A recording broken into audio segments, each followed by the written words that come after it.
This video shows how I solved Paul McWhorter's homework assignment for lesson 29. When I set up the devices that he asked us to use on the Raspberry Pi, the buzzer, the photoresistor, and the passive IR sensor, they each worked individually, but when I combined them into one solution, I had a problem when I did a setup for the analog to digital converter chip. When I did that, the passive IR sensor no longer worked, and I was never able to solve that problem. So I thought, well, maybe I could do it with a Raspberry Pi Pico. So I bought some extra hardware. I bought some extra passive IR sensors and some extra photoresistors. And I also bought a Pico breadboard kit that includes some extra features, such as some extra posts for 5 volt, 3.3 volts, ground. It also has a built-in active buzzer and some buttons and LEDs. And that was successful. In addition, the Pico has an onboard LED.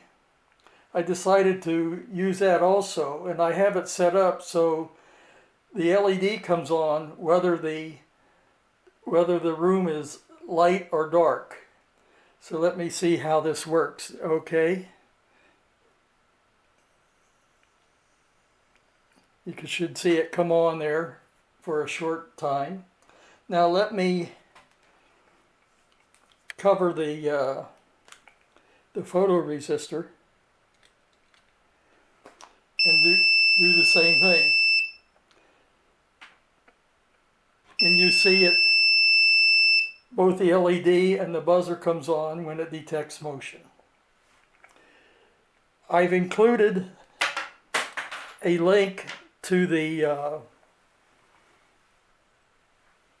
to Paul's website in this video. I also have a link to the hardware that I bought, and in addition I have another Raspberry Pi that with a DHT22 that senses temperature and humidity outside, and that it's being used with a Raspberry Pi 3B.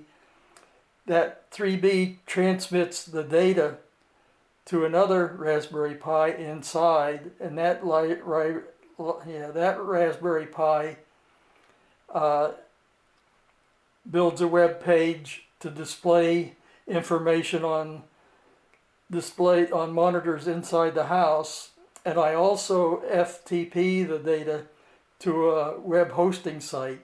And I have a link to that page also. That site also has a link that I provide that shows the code that I have. Thank you.